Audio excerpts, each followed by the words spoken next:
ডুয়ার্স মানে কি শুধুই সাফারি, গাড়িয়াল মহিষের পাল, কিংবা জঙ্গলের পথে হাঁটতে থাকা মাহুতের গল্প? চলুন, আজ আমি আপনাদের নিয়ে যাব ডুয়ার্সের একেবারে অন্য এক জগতে, যেখানে কোনো জিপ নেই, কোনো জঙ্গল পথ নেই, আছে শুধু মানুষের হাতের কাজ আর নীরব সময়। এই জলাভূমির ধারেই জন্মায় শোলা গাছ।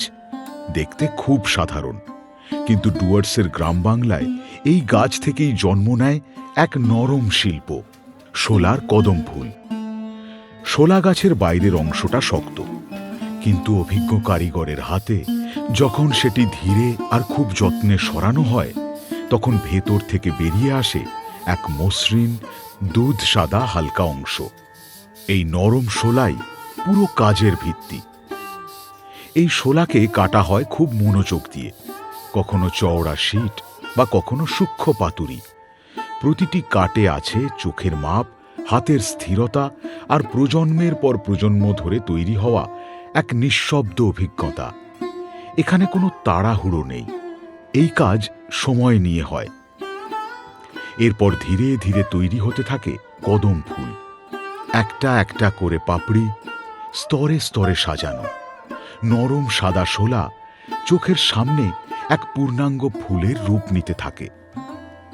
ডুয়ার্সে যেমন মাহুতদের গল্প আছে, মহিষালদের দিনযাপন আছে, তেমনই আছে এই মালাকারদের নীরব জীবন।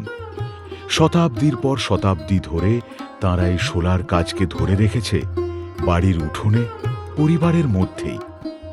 এটা কোনো প্রদর্শনের শিল্প নয়, এটা প্রতিদিনের জীবনের অংশ।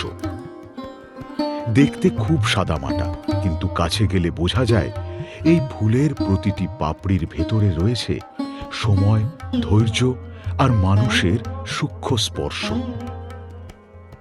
অন্য কোনো রং ছাড়াই এর সাদা রং যেন সব কথা বলে দেয়। ডুয়ার্সের নীরব গ্রাম বাংলায় এই শোলার কদম ফুল প্রকৃতির সঙ্গে মানুষের হাতের মিলনের এক শান্ত চিহ্ন।